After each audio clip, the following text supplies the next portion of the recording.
போர்க்கால நடவடிக்கை எடுக்கப்பட்டது. வர்த்தா புயல், கனமழை, இன்றைக்கு சென்னை மாநகரம் முழுவதும் மரங்கள் சாய்ந்தன, மின் கம்பங்கள் உடைந்தன, டிரான்ஸ்பாரம் பழுதடைந்து விட்டது.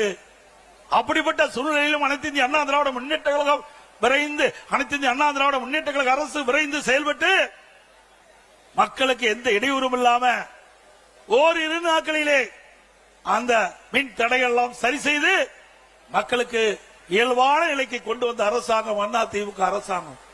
சென்னை மாநகரத்தில் மட்டும் 2 லட்சம் மரங்கள், 2 லட்சம் குப்பைகள் மாநகராட்சியிலிருந்து அகற்றப்பட்டன.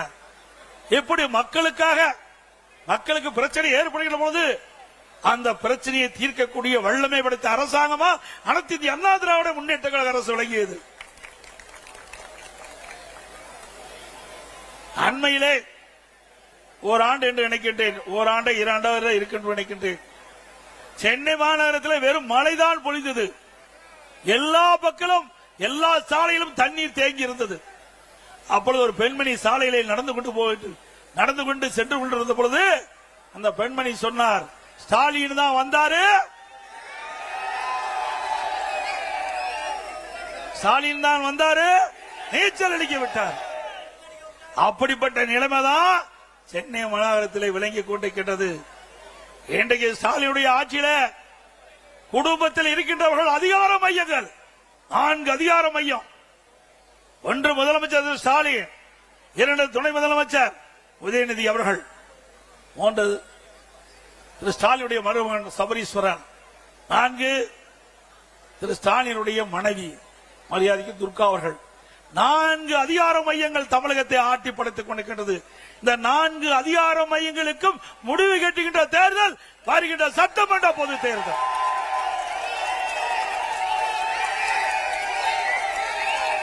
முடிவு கட்டுவீங்களா?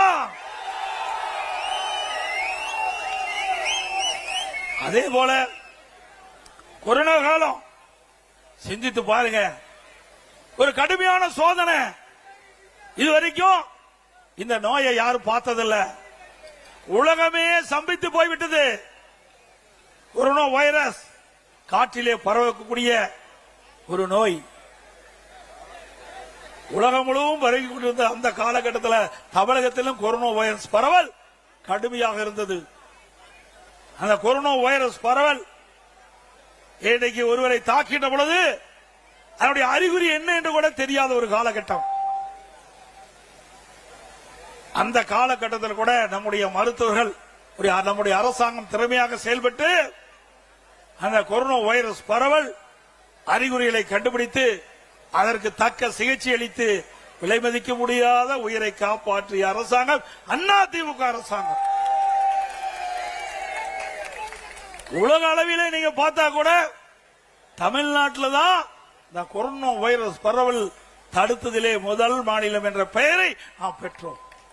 பாரத பிரதமர் அவர்கள் நான் முதலமைச்சர் இருந்த காலகட்டத்தில் கொரோனா வைரஸ் பரவல் தடுப்பது குறித்து அனைத்து முதலமைச்சருடைய ஆலோசனை கூட்டத்தை காணொலி காட்சி மூலமாக நடத்தினார்கள்.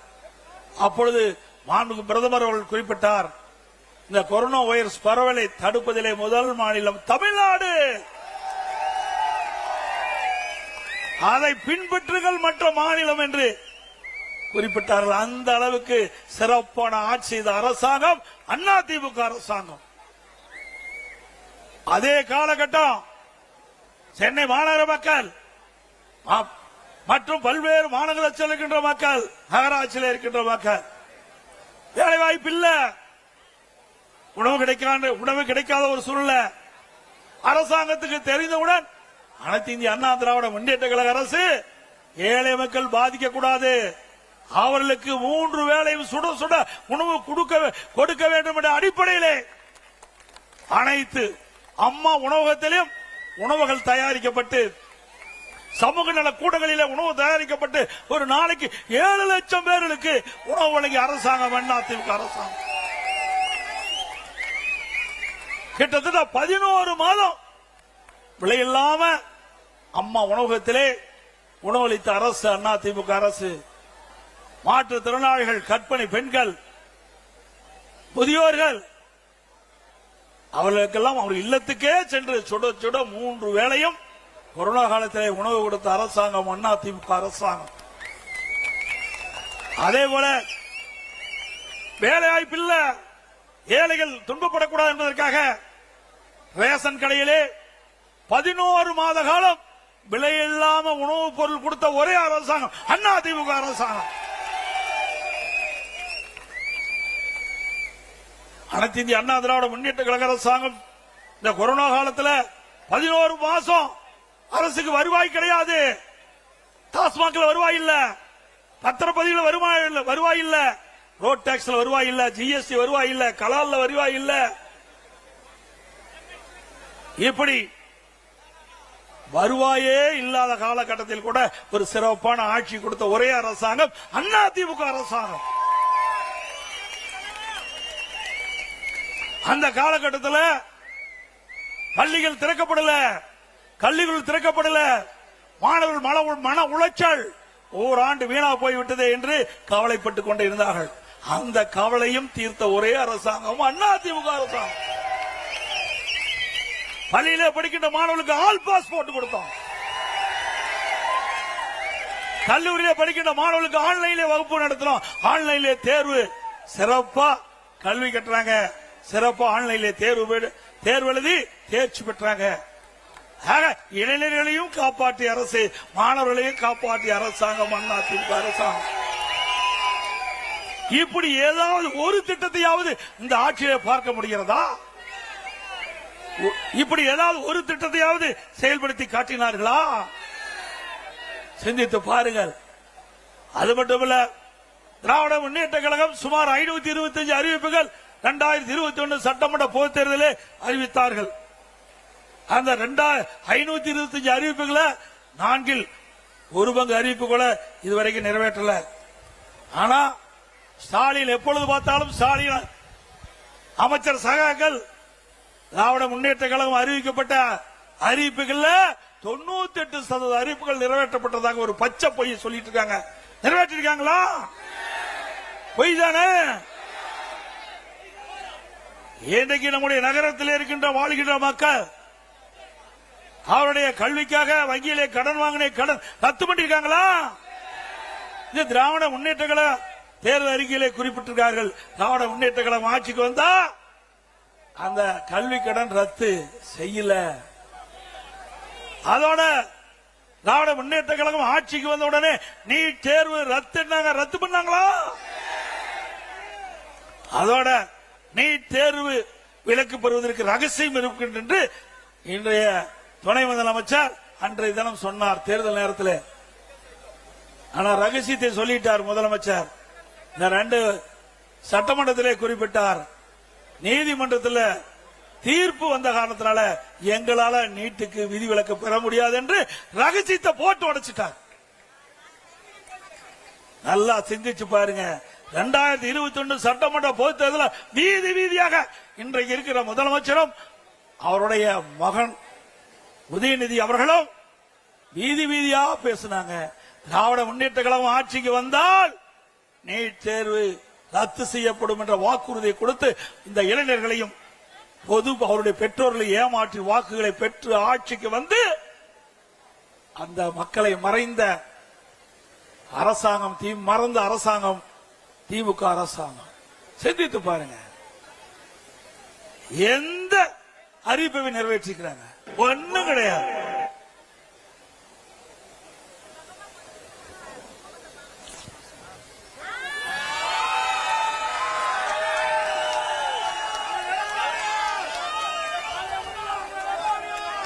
இன்றைக்கு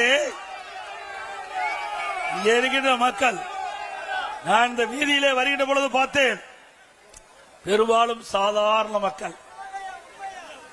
நான் கிராமத்திலே வாழ்ந்தவன், கிராமத்திலே பிறந்து வாழ்ந்தவன், ஏழைகளுடைய கஷ்டத்தை நன்கு உணர்ந்தவன், அவர்களோடு வாழ்ந்தவன், அவளுக்கு கஷ்ட நஷ்ட துன்பம் துயரம் வேதனைகளை பகிர்ந்து கொண்டவன். அந்த அடிப்படையில் எங்களுடைய ஆட்சி நடைபெற்றது. இன்றைய ஆட்சியாளர்கள் அப்படி அல்ல. செல்வர்களுக்குத்தான் இந்த ஆட்சியிலே முதலிடம் புகலிடம் ஏழைகளுக்கு இல்ல.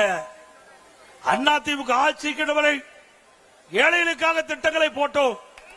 திமுக ஆட்சி குடும்பத்திற்காக திட்டங்களை போட்டுக் கொண்டிருக்கின்றார்கள். தேர்தல் நேரத்தில் கொடுக்கப்பட்ட வாக்குறுதி, திராவிட முன்னேற்ற கழகம் ஆட்சிக்கு வந்தால் சொத்து வரி உயர்த்த மாட்டோம் என்று வாக்குறுதி கொடுத்து அந்த வாக்குறுதியின் அடிப்படையில் மக்களை ஏமாற்றி வாக்குகளை பெற்று ஆட்சிக்கு வந்த பிறகு சொத்து வரி உயர்த்திய ஒரே அரசாங்கம் திராவிட முன்னேற்ற கழக அரசாங்கம். இன்றைக்கு வீட்டு வரி 100% உயர்வு. இங்க இருக்கிற வீடு என்றால் 1000 ரூபாய்க்கு வரி செலுத்திக் கொண்டிருந்தால் இப்பொழுது 2000 ரூபாய் திமுக ஆட்சியிலே வரி செலுத்த வேண்டும். அதே போல இங்க இருக்கின்ற கடை அதிமுக ஆட்சியிலே இன்றைக்கு குறைந்த வரி செலுத்தப்பட்டது. ஆனால் திராவிட முன்னேற்ற கழக ஆட்சியிலே 180% வரியை உயர்த்திருக்கின்றார்கள். ஆண்டுக்கு 6% வீட்டு வரி உயர்வு, கடை வரி உயர்வு. இப்படிப்பட்ட கொடுங்கோல ஆட்சி தேவையா? 100%, 150%, ஆண்டுக்கு 6% உயர்த்தப்பட்டு சொன்னால் அந்த மக்கள் எப்படி பிழைப்பார்கள்? அவர்கள் மீது, அவர்களுடைய தலை மீது இவ்வளவு பெரிய வரி சுமை சுமத்திய அரசாங்கம் அதிமுக அரசு. பிறகு மின்கட்டணம் இன்றைக்கு கடுமையாக உயர்த்தப்பட்டு விட்டார்கள். 52% மின்கட்டணத்தை உயர்த்தியார்கள். ஆண்டுக்கு 5% மின்கட்டண உயர்வு. எவ்வளவு மக்கள் தாக்கு பிடித்துக் கொண்டிருக்கின்றார்கள். தேர்தல் நேரத்தில் கொடுக்கப்பட்ட வாக்குறுதியை அப்படியே அந்தர்பல்ட்டி அடித்து மக்களை வாட்டி வதைக்கின்ற அரசாங்கமாக இன்றைக்கு அதிமுக அரசு இருந்து கொண்டிருக்கின்றது. இன்றைக்கு சிறு குறு நடுத்தர தொழில்களை செய்ய முடியல. மின்கட்டண உயர்வு. இன்றைக்கு சென்னை மாநகர மக்களை பொறுத்த வரைக்கும் வீடு கட்ட வேண்டியதாலும் சரி, கடை கட்டுவதாலும் சரி, கட்ட வேண்டும் என்றாலும் சொல்லி அப்ரூவ் வாங்க வேண்டும். சென்னை மாநகராட்சியிலே அதற்கு கட்டிட அனுமதி பெற வேண்டும். அனைத்து இந்திய அண்ணா திராவிட முன்னேற்ற கழகம் ஆட்சி இருக்கின்ற பொழுது 1000 சதுரடிக்கு மாநகராட்சியில கழிவுநீர் கட்டமைப்பு உட்பட டெபாசிட் 37,500 கோடி கட்டினா போதும். ஆனால் திராவிட முன்னேற்ற கழக ஆட்சியில கிட்டத்தட்ட 1,08,000 கோடி டெபாசிட் கட்ட வேண்டும். அதாவது 132% இந்த கட்டிட அனுமதிக்காக இந்த அரசு வசூல் செய்கின்றது. இப்படிப்பட்ட அரசாங்கம் தேவையா?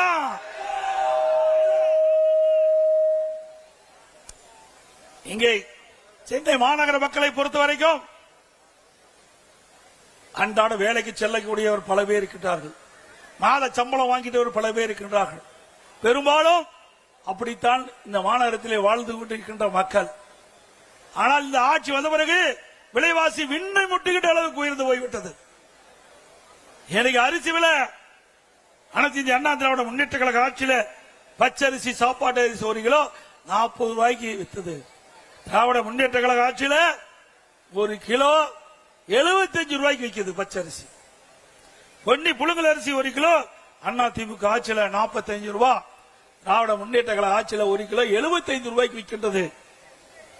இட்லி புழுங்கல் அரிசி 1 கிலோ அனைத்து இந்திய அண்ணா திராவிட முன்னேற்ற கழக ஆட்சியில 30 ரூபாய்க்கு வித்தது.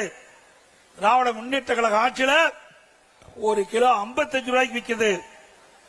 கடல் எண்ணெய் 1 கிலோ அனைத்து இந்திய அண்ணா திராவிட முன்னேற்ற கழக ஆட்சியில 130 ரூபாய்க்கு வித்தது. இன்றைய தினம் 200 ரூபாய்க்கு விற்கின்றது. நல்லெண்ணெய் 1 கிலோ அனைத்து இந்திய அண்ணா திராவிட முன்னேற்ற கழக ஆட்சியில 250 ரூபாய்க்கு வித்தது. இன்றைக்கு 500 ரூபாய்க்கு விற்குது. துவரம்பருப்பு 1 கிலோ அண்ணா திமுக ஆட்சியில 74 ரூபாய். இன்றைக்கு திராவிட முன்னேற்ற கழக ஆட்சியில 120 ரூபாய்க்கு விற்குது. உளுத்தப்பருப்பு 1 கிலோ அண்ணா திமுக ஆட்சியில 79, திராவிட முன்னேற்ற கழக ஆட்சியில 120. ஆக இப்படி உணவுப் பொருளுடைய விலை மின்னை முற்றுகிட்ட அளவுக்கு உயர்ந்து விட்டது. ஏழை மக்களுக்கு வேலை வாய்ப்பு குறைவு, செலவு அதிகம், வரவு குறைவு. அதனால் மக்கள் படுகின்றார்கள் துன்பம். அதை பத்தி எல்லாம் இந்த அரசாங்கத்துக்கு கவலை இல்லை. இதே அனைத்து இந்திய அண்ணா திராவிட முன்னேற்ற கழக ஆட்சி இருக்கின்ற பொழுது இப்படி அத்தியாவசிய உணவுப் பொருட்கள் விலை ஏறுகின்ற பொழுது இந்த உணவுப் பொருளை கட்டுப்படுத்த, விலையை கட்டுப்படுத்த வேண்டும் என்பதற்காக விலை கட்டுப்பாட்டு நிதியம் என்று அதற்கென்று 100 கோடி ரூபாய் கூட்டுறவு அமைப்பிலே நிதி ஒதுக்கீடு செய்யப்பட்டு எந்த உணவுப் பொருள் விலை ஏறியதோ அந்த உணவுப் பொருள் எந்த மாநிலத்தில் விலை குறைவாக இருக்கின்றதோ அங்கே கொள்முதல் செஞ்சு தமிழகத்தை கொண்டு வந்து கூட்டுறவு அமைப்பின் மூலமாக அந்த விலை ஏற்றத்தை தடுத்த அரசாங்கம் அதிமுக அரசாங்கம். இந்த ஏழை மக்களை பாதுகாக்கப்பட்ட அரசாங்கம், ஏழைகள் துன்பப்படக்கூடாது, அதற்காக பல்வேறு நடவடிக்கை எடுத்தோம். அது மட்டுமல்ல, திராவிட முன்னேற்ற கழக அரசு இன்றைக்கு இந்தியாவிலேயே அடிக்கடி முதலமைச்சர் பேசுறார், தமிழ்நாடு தான் முதலிடம், தமிழ்நாடு தான் முதலிடம். அந்த அமைச்சர் எல்லாம் பேசுறாங்க சூப்பர் முதலமைச்சர். எதுல சூப்பர் முதலமைச்சர்? கடன் வாங்குவதிலே சூப்பர் முதலமைச்சர். சிந்திச்சு பாருங்க, 5 ஆண்டுல 5 லட்சம் கோடி கடனை வாங்கி இந்தியாவிலே கடன் வாங்குவதிலே முதல் மாநிலம் என்ற பெயரை பெற்ற சாதனை படைத்த அரசாங்கம் திமுக அரசாங்கம். அனைத்து இந்திய அண்ணா திராவிட முன்னேற்ற கழகம் ஆட்சியிலே இருந்த காலகட்டத்தில் 2021 73 ஆண்டு காலம் பல்வேறு கட்சிகள் தமிழகத்திலே ஆண்டன. அந்த 73 ஆண்டு காலத்திலும் 2021 சுமார் 4,80,000 கோடி தான் கடன். ஓராண்டு அரசாங்கத்துக்கு வருவாயே கிடையாது. கொரோனா காலம், அந்த காலகட்டத்தில் கொரோனாவுக்காக 40,000 கோடி அரசாங்கம் செலவு செய்தது. ஆனால் திராவிட முன்னேற்ற கழகத்துக்கு அப்படிப்பட்ட நிலைமை இல்ல. திராவிட முன்னேற்ற கழகம் ஆட்சிக்கு வந்த பிறகு 2020-21 அரசுக்கு வந்த வருவாயை விட 2024-25 திராவிட முன்னேற்ற கழக ஆட்சியில 1,30,000 கோடி கூடுதலாக வருவாய் வந்திருக்குது. ஒரு பக்கம் கூடுதலாக வருவாய், ஆனால் புதிய திட்டங்கள் இல்ல. ஆக இப்படி வருவாய் கூடுதலாக வந்தும் கூட கடன் வாங்குவதற்கு என்ன காரணம்? ஊழல், ஊழல், ஊழல், ஊழல். இன்றைக்கு 5 லட்சம் கோடி கடன் வாங்கி அந்த கடனை எப்படி மக்கள் திருப்பி கட்டுவார்கள் என்பதை எண்ணி பார்க்க வேண்டும். இப்படி கடன் வாங்குகின்ற அரசாங்கம் மீண்டும் தொடர வேண்டுமா?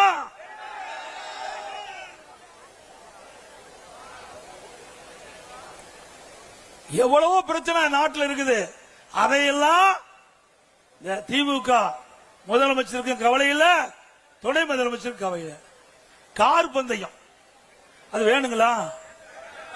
கார் பந்தயம் வேணுமா? என்னங்க கொடுமை! நாட்டு மக்கள் எவ்வளவு கஷ்டப்படுறாங்க, விலைவாசி உயர்வுல கஷ்டப்படுறாங்க. இன்றைக்கு முறையா தண்ணீர் கிடைக்கல, குடி தண்ணீர் கிடைக்கல என்று மக்கள் புலம்பிக் கொண்டிருக்கிறாங்க. ஆனா இன்றைக்கு துணை முதலமைச்சர் திரு உதயநிதி ஸ்டாலின் அவர்கள் நம்முடைய சென்னை மாநகரம் மத்திய பகுதியிலே பிரம்மாண்டமான கார் பந்தயத்தை நடத்துறார். பல 100 கோடியிலே கார் பந்தயம் நடத்திக்கிட்ட அரசாங்கம் தொடர வேண்டுமா? யாருடைய பணம்? மக்களுடைய வரி பணம். பிறகு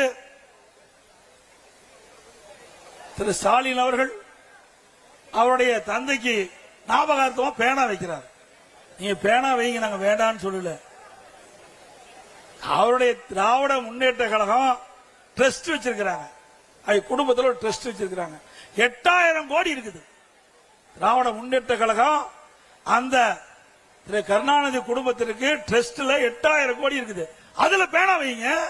யார் வேண்டாங்கிறா? மக்களுடைய வரி பணத்துல எழுதாத பேனாவை நடுக்கடல கொண்டு வைக்கிறாங்க. இது நியாயமா? எழுதாத பேனாவை எங்க வச்சா என்ன?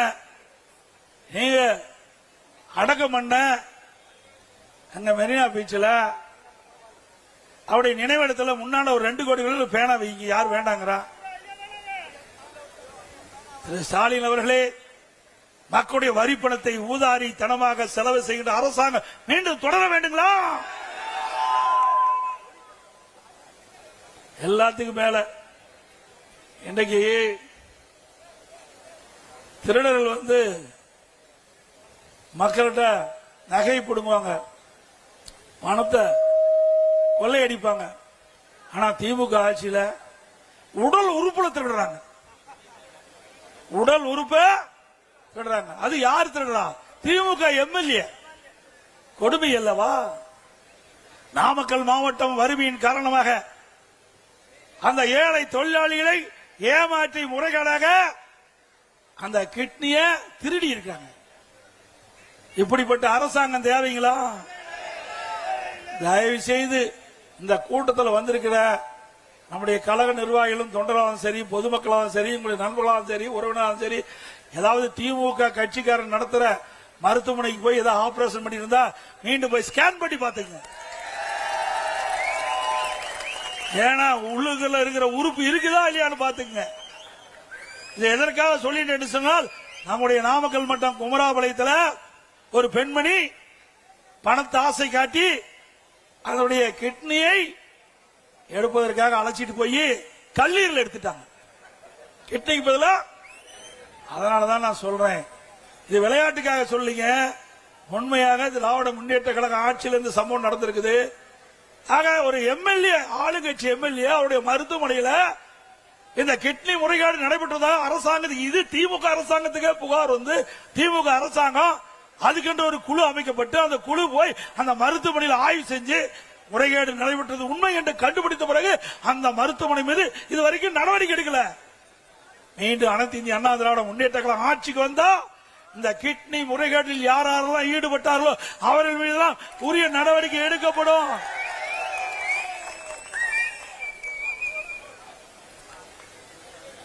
எனக்கு எது கிடைக்குதோ இல்லையோ, கஞ்சா கிடைக்குது எல்லாத்தையும். கஞ்சா கிடைக்காத இடமே இல்லை. இன்றைக்கு தமிழகத்தில் சட்ட ஒழுங்கு சீரழிவதற்கு காரணமே இந்த போதை விற்பனை தான். நான் ஏற்கனவே சட்டமன்ற உறுப்பினராகி பிரதான எதிர்க்கட்சி தலைவராக தேர்ந்தெடுக்கப்பட்ட பிறகு சட்டமன்றத்திலே முதலமைச்சருடைய கவனத்திற்கு கொண்டு வந்தேன். தமிழகத்தில் பல்வேறு நகரங்களிலும் கிராமங்களிலும் போதைப் பொருள்கள் பல்வேறு வடிவில் விற்கப்படுகிறது. அதை தடுத்து நிறுத்துங்கள், இல்லாவிட்டால் மாணவர்கள் இளைஞர்கள் பாதிக்கப்பட்டு விடுவார்கள், அவருடைய வாழ்க்கை சீரழிந்து விடும் என்று எச்சரிக்கைத்தேன். கண்டுகொள்ளவே இல்லை. பத்திரிகையின் வாயிலாக பேட்டி கொடுத்தேன், ஊடகத்தின் வாயிலாக பேட்டி கொடுத்தேன், அறிக்கை வெளியிட்டேன். இந்த ஆட்சியில எதுவுமே நடக்கல. இன்றைக்கு தமிழகத்தில் ஏற்படுகின்ற குற்றங்களுக்கு காரணம் இந்த போதை ஆசாமியால். எங்க பார்த்தாலும் கொலை, கொல்ல, திருட்டு, வழிப்பறிவு, பாலியல் கொடுமை நடக்காதனாலே இல்ல. எல்லாவற்றிற்கும் காரணம் இந்த போதை ஆசாமிகள்.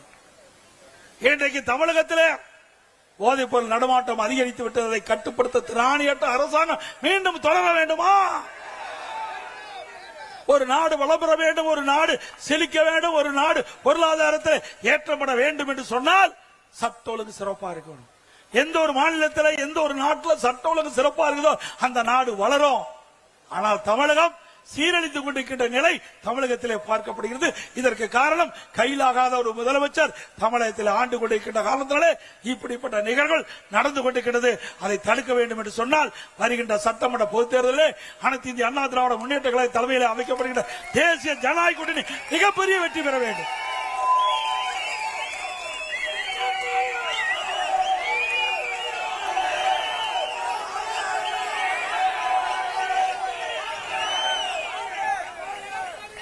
இன்றைய தினம் சென்னை மாநகரத்தில் பல்வேறு குற்றச்சம்பவங்கள் நடைபெற்றுக் கொண்டிருக்கின்றன. இந்த ஆட்சியாளர் தடுத்து நிறுத்த முடியல. பட்டம் பகல்ல ஒரு கட்சியுடைய மாநில தலைவர் வெட்டி சாய்க்கிறார். இதுவரை உண்மை குற்றவாளிகளை கண்டுபிடிக்க முடியல. அதே போல திருநெல்வேலி காங்கிரஸ் கட்சியுடைய மாவட்ட தலைவர் எரித்து கொல்லப்படுகிறார். இதுவரை கண்டுபிடிக்க முடியல. அது மட்டும் இல்லாம தினந்தோறும் கொலை கொள்ளை சம்பவம் நடந்துகிட்டே இருக்குது. நாங்குநேரியில் பார்த்தா 2 இருசக்கர வாகனத்தில் சாலையில சென்றுட்டு இருக்கிறாங்க. ஒரு இடத்துல மக்கள் நின்று கொண்டிருக்கிறாங்க. இந்த போதை ஆசாமிகள் அவங்க வெட்டு சாய்க்கிறாங்க. இப்படிப்பட்ட சம்பவம் தமிழகத்தில் நிலவிக் கொண்டிருக்கிறது. பெண்களுக்கு பாதுகாப்புல இந்த ஆட்சியில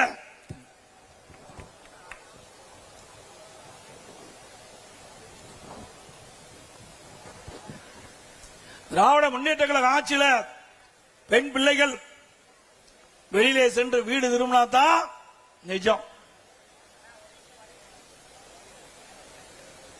ஏண்டதலுக்கும் சிறுமிகளுக்கும் பாதுகாப்பு இல்ல, பெண்களுக்கும் பாதுகாப்பு இல்ல, பாட்டிமார்களுக்கும் பாதுகாப்பு இல்ல. இவ்வளவு மோசமான ஆட்சி இந்தியாவில் எங்கேயும் பார்க்க முடியாது. இன்னைக்கு அண்மையில பாத்தீங்கன்னா பல்வேறு சம்பவங்கள்.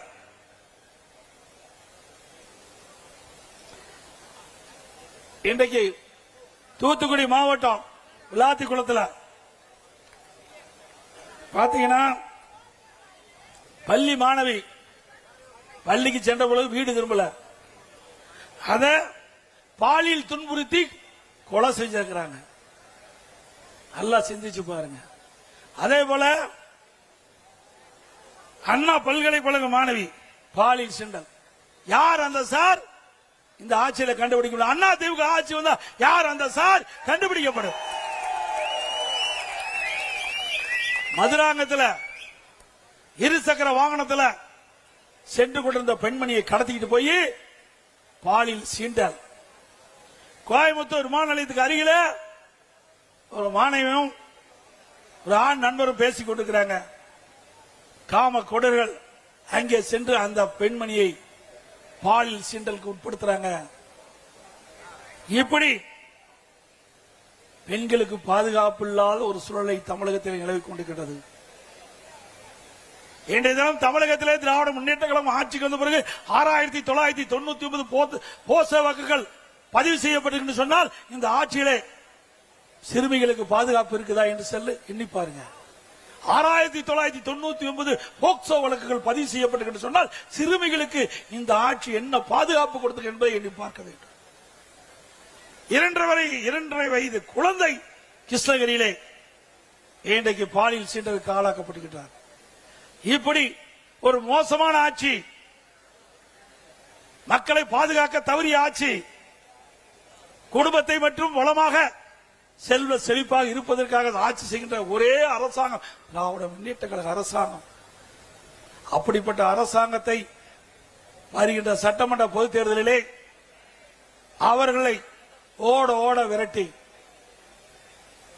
தேர்தல் நேரத்திலே வெற்றி கொடியை நாட்டுவோம் என்ற நேரத்திலே தெரிவித்து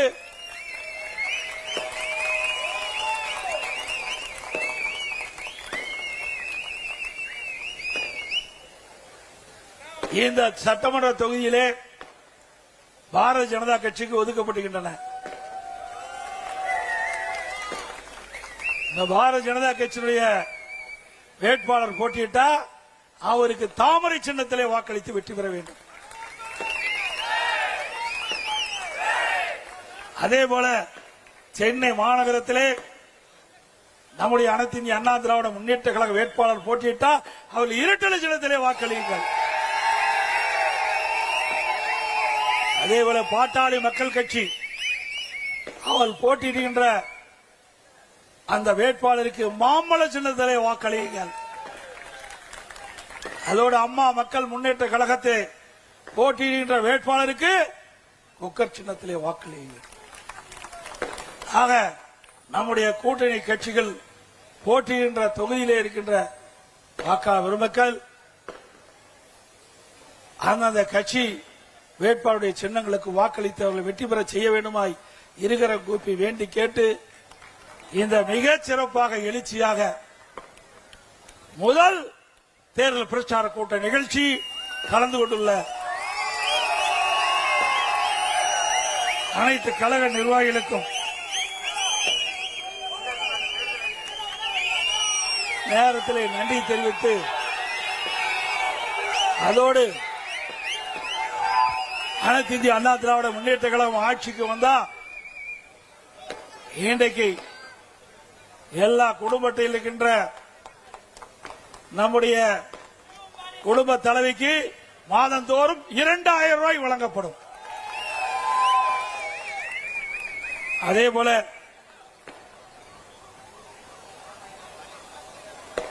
நம்முடைய மக்கள் இந்த ஆட்சியிலே படுகின்ற துன்பத்தை களைய ஒவ்வொரு குடும்பத்திற்கும் உதவித்தொகையாக 10,000 ரூபாய் வழங்கப்படும்.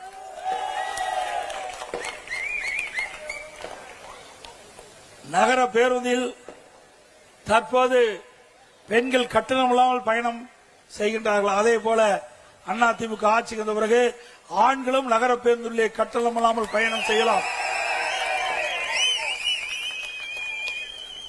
குடும்ப அட்டைதாரருக்கு ஃப்ரிட்ஜ் வழங்கப்படும்.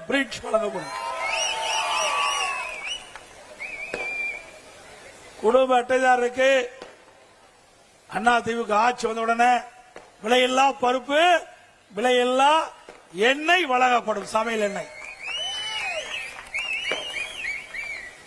சென்னை மாநகரம் சரி, நகரத்திலும் சரி, கிராமத்திலும் சரி, நம்முடைய பெண்கள் வேலைக்கு செல்வதற்கும், வேலை முடிந்த பிறகு பணி முடிந்த பிறகு வீடு திரும்புவதற்கும் அம்மா இருசக்கரம் வாங்குவதற்கு 5 லட்சம் அம்மா இருசக்கர வாகனம் வழங்கப்படும். பெண்களுக்கு ஒவ்வொரு அம்மா இருசக்கர வாகனம் வாங்குறதுக்கு 25,000 ரூபாய் மானியம் வழங்கப்படும். ஆட்டோ ஓட்டுகின்றவர்கள் ஆட்டோ சங்கத்தில் பதிவு செய்யப்பட்டு புதிய ஆட்டோ வாங்கினா 75,000 ரூபாய் மானியம் கொடுக்கப்படும். முதியோர் உதவித்தொகை உயர்த்தி வழங்கப்படும் 2,000 ரூபாயாக. இன்றைக்கு ஒவ்வொரு குடும்பத்திற்கும் அதிமுக ஆட்சி வந்த பிறகு 3 கேஸ் சிலிண்டர் மானியமாக வழங்கப்படும். நம்முடைய தாய்மார்களுக்கும் பெண்களுக்கும் தீபாவளி பண்டிகை சிறப்பாக கொண்டாடுவதற்கு அவர்களுக்கு பட்டு சேலை வழங்கப்படும். படித்த இளைஞர்கள் வேலைவாய்ப்பிலே பதிவு செய்யப்பட்டு பணி கிடைக்காமல் இருக்கின்ற நம்முடைய இளைஞர் சகோதரர்களுக்கு மாதந்தோறும் பட்டப்படிப்பு படித்தவர்களுக்கு 2,000 ரூபாய் வழங்கப்படும். +2 படித்தவர்களுக்கு 1,000 ரூபாய் வழங்கப்படும். நகர பகுதியிலே இன்றைக்கு சாலை ஓரமாக நடைபாதை கடை நடத்துகின்றவர்கள் கூட்டுறவு சங்கத்திலே வாங்கிய கடன் முழுவதும் தள்ளுபடி செய்யப்படும். மாற்றுத்திறனாளிகள் கூட்டுறவு சங்கத்திலே வாங்கிய கடன் முழுவதும் தள்ளுபடி செய்யப்படும்.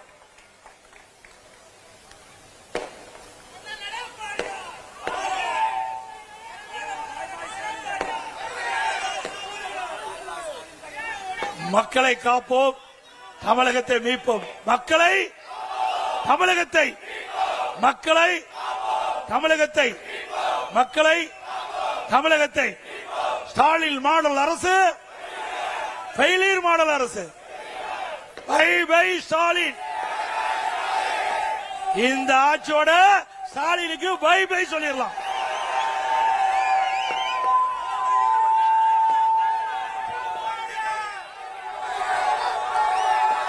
அதோட இந்த தேர்தல் பிரச்சார கூட்ட நிகழ்ச்சியில் கலந்து கொண்டுள்ள மூத்த தலைமை கழக நிர்வாகிகள், மாவட்ட செயலாளர்கள், இந்த சிறப்பான முதலாக தேர்தல் பிரச்சார கூட்ட நிகழ்ச்சி ஏற்பாடு செய்த மாவட்ட அறிவிச்ச அசோக் அவர்களுக்கும்,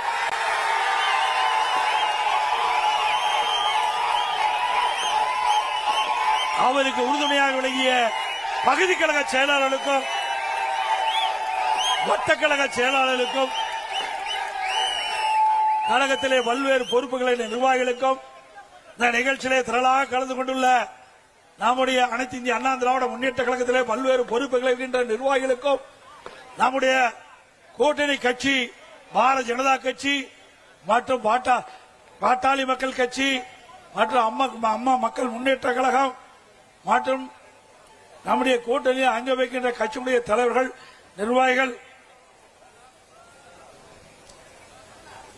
தமிழ் மாநில காங்கிரஸ் கட்சியை சேர்ந்த நிர்வாகிகள், தொண்டர்கள், இந்திய ஜனநாயக கட்சியை சேர்ந்த தலைவர்கள், நிர்வாகிகள், புரட்சி பாரதம் கட்சியை சேர்ந்த நிர்வாகிகள், தொண்டர்கள், புதிய நீதி கட்சியை சேர்ந்த தலைவர் நிர்வாகிகள், தமிழக மக்கள் முன்னேற்ற கழகத்தை சேர்ந்த தலைவர் நிர்வாகிகள், பெருந்தலைவர் மக்கள் கட்சியை சேர்ந்த நிர்வாகிகள், தமிழ் மாநில முஸ்லீம் கட்சியை சேர்ந்த நிர்வாகிகள் மற்றும் கூட்டணியை ஆக்கிரமிக்கின்ற கட்சிகள், பல்வேறு